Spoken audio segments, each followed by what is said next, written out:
Fala pessoal, beleza? Sejam bem-vindos, Dr. Arthur Ferreira aqui falando, nosso canal Dr. Arthur Ferreira, nome criativo, né?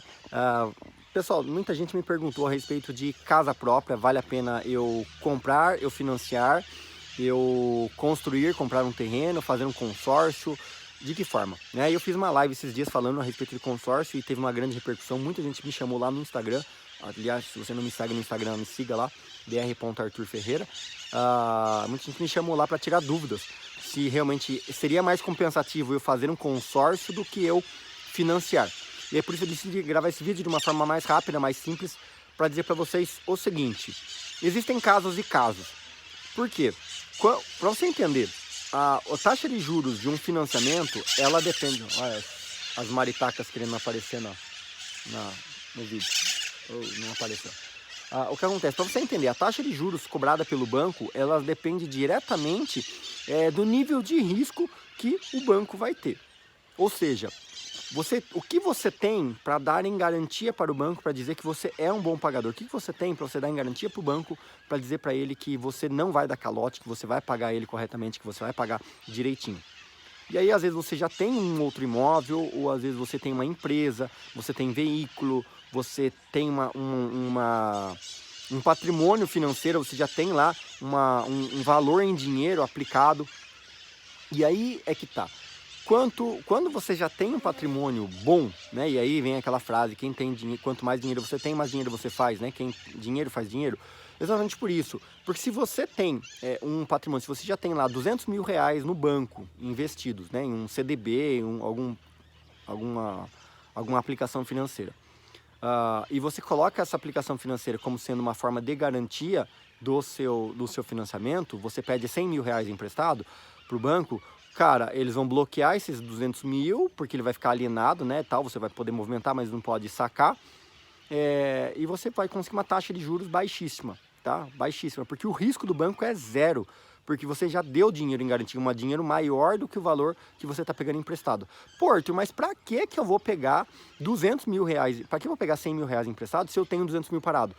Porque pode ser um ótimo negócio você utilizar o capital externo, se o seu dinheiro está em uma boa aplicação financeira que rende um valor mensal interessante, uma taxa de juros interessante, e você consegue um financiamento que tem uma taxa de juros menor, ou seja, o seu dinheiro no banco, ou tipo, eu digo banco de forma de dizer, mas eu digo o seu dinheiro numa corretora de valores, que seria mais fácil você conseguir realmente um valor interessante de investimento, o seu dinheiro na corretora, ele rende mais do que o valor que você paga de juros para o banco, entendeu? Então, por isso, acaba muitas vezes sendo interessante você trabalhar com o dinheiro dos outros, o dinheiro do banco, ao invés de você utilizar o seu próprio dinheiro. Porque quando você usa o seu dinheiro, você descapitaliza, você perde o seu valor, né? E aí o risco é seu de ter algum problema, alguma baixa. E quando você está pagando juros do banco, não, né? Você, mesmo que você tivesse algum problema e você não conseguisse pagar essa parcela, o seu valor dos 200 mil, ele vai ficar bloqueado, mas ele não vai sumir, o banco não vai tirar, não vou tirar aqui o banco, não. Ele vai ter que primeiro entrar na justiça, recorrer, e vir e tal, para vir, dar a possibilidade para você pagar, negociar o atraso e tudo mais, ver o valor que você já pagou, que você não pagou. Então, para o banco poder tirar o seu dinheiro que está lá bloqueado, ainda demora. Enquanto isso, o dinheiro é seu e continua rendendo e continua sendo seu, e tudo bem, ele só vai ficar bloqueado porque você não pode sacar, mas vão ter outras ações. Então você continua com o seu rendimento, mesmo se algo der errado, né? E você vai depois brigar com o banco para encontrar a melhor forma de você pagar, fazer o pagamento das parcelas em atraso, ou que você teve o problema e coisa e tal com o banco. Então, por isso, quem tem dinheiro realmente não usa o próprio dinheiro para poder fazer construções, para poder fazer esse tipo de coisa, tá? Essa é a primeira questão. Quanto mais garantias você der para o banco, menores as taxas você vai pagar do seu financiamento. Então, por exemplo, você tem as linhas de crédito popular da Caixa Econômica Federal, ou mesmo do Banco do Brasil, você tem linhas de crédito que são facilitadas pelo governo, eles criaram linhas de crédito para a população poder aquecer a economia. Quando eles liberam linha de crédito para a população tende a pegar esse crédito e começar a utilizar, consumir. E alguns consomem bem de forma correta, outros consomem de forma errada, gastam desnecessariamente, de forma não planejada, outros constroem constroem casas, fazem coisas interessantes e vão gerar empregos, vão gerar economia, vão comprar material de construção, tijolo, cimento, areia e tudo mais. E isso acaba aquecendo a economia, né? Porque tem mais dinheiro sendo distribuído através de uma facilidade da taxa de juros fornecida pelo governo. Então existem sim vários financiamentos que você consegue uma taxa de juros muito baixa, muito atrativa, que faz com que você construir uma casa com dinheiro financiado sendo algo interessante e muito válido e vai acabar sendo rentável para você.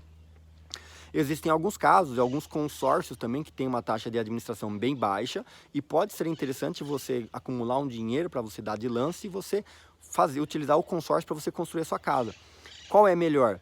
Não tem melhor se a gente não analisar, porque são várias as propostas do mercado e eu tenho que analisar uma a uma. Então eu estou te passando informações para que vocês consultem cada um dos pontos, né, e façam as contas, né, e eu posso ajudar vocês a fazerem as contas, caso vocês tenham interesse, me chamam lá no Instagram e eu ajudo vocês a tentar entender qual vai ser o melhor em cada uma das propostas, tá? E aí você falar assim, ou você vai construir a casa com capital próprio. É uma possibilidade, só que eu diria para vocês que por margem de segurança, se você tem um capital para você de pelo menos, se você for investir, utilizar para você construir sua casa ou comprar um imóvel com o seu capital que é apenas 20% do seu patrimônio, eu acho que é bem interessante. Quando você começa a ter a consumir muito do seu patrimônio financeiro para imobilizar em imóveis, talvez você comece a perder um pouco mais de liquidez. E aí você perde a possibilidade de aproveitar tendências do mercado, tá? Existem alguns momentos de bolhas imobiliárias onde os terrenos, os imóveis, eles baixam de valor de forma exorbitante. As pessoas que precisam, às vezes, pessoas que precisam do dinheiro, fazer dinheiro rápido, elas precisam vender algo para poder fazer dinheiro. Problemas familiares, problemas de saúde, separações e coisa e tal. O cara precisa desfazer do bem. E às vezes o cara desfaz a um preço muito mais baixo do que vale realmente a propriedade. E você tendo o capital em mãos, você poderia aproveitar dessas oportunidades. Então se você falar, olha, vou comprar um terreno num lançamento de um loteamento aqui na minha cidade.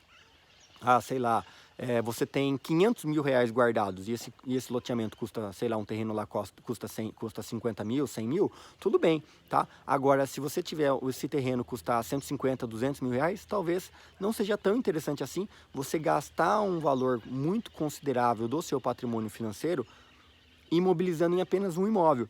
Que aí depois você vai falar assim, vou comprar o terreno, mas depois quanto você vai gastar para construir a casa? Aí você vai imobilizar 50% do seu patrimônio financeiro em algo que, né, você pode ter problemas, pode gastar mais do que você imagina e tudo mais. E aí você está imobilizando um valor que pode te dar uma liberdade, pode te dar um rendimento muito maior. E às vezes você perde esse valor, esse dinheiro que você poderia utilizar em uma oportunidade grande de negócio, seja no mercado imobiliário, seja no mercado de ações, né, o mercado financeiro. Então essa é a minha consideração. Se você tem um valor muito maior guardado financeiramente, vale a pena você comprar, você pode comprar tranquilamente, tá? Claro, se você tem noção de que o valor é correto. Agora, vale a pena também, se você tem esse valor, 500 mil, você consultar as taxas de juros para um financiamento. Porque às vezes você dando um valor em garantia, você consegue uma taxa de juros menor e você tem esses benefícios que eu citei para vocês, tá? Então, tudo é questão de consulta, análise, fazer contas para você ver. Não vá na onda apenas de você falar assim, olha, eu tenho 100 mil reais, eu vou comprar um terreno de 100 mil reais. Você passou a sua vida para juntar aquele dinheiro, você passou muito tempo para juntar aquele capital. E você consumir todo o seu capital para comprar um terreno, para comprar uma casa, isso não é adequado. Primeiramente, eu sempre tiro de todas essas contas o valor da sua reserva de emergência.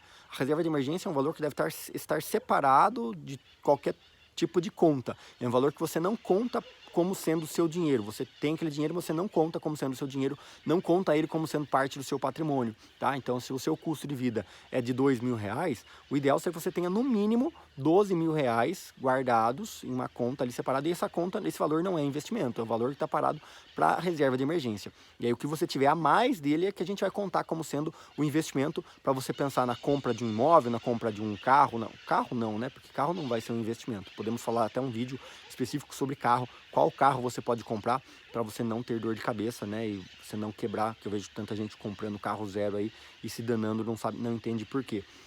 Mas pensando, eu vejo que é o que eu mais vejo de errado no Brasil, nessa viagem que eu faço aí, conhecendo pessoas, mesmo aqui no interior, conversando com pessoas, a pessoa trabalhou a vida inteira para juntar 300 mil reais. Ela vai lá e compra uma casa de 300 mil. Ela passou a vida inteira juntando 100 mil reais, 200 mil reais. Ela dá de entrada para comprar uma casa de 300, ou seja, e aí ela fica pagando parcela ainda no financiamento. Ela se endivida sem precisar se endividar, né? Então existem formas mais inteligentes, existem formas mais seguras para você realmente poder investir em imóveis, para você conseguir maior rendimento, tá? E uma coisa também que eu não gosto é de você investir todo o seu capital na sua casa, você ter apenas uma casa e você morar nela, porque aí você deixa de ter um investimento. Quando você compra a sua casa própria e você mora na sua própria casa, você não tem uma fonte de renda.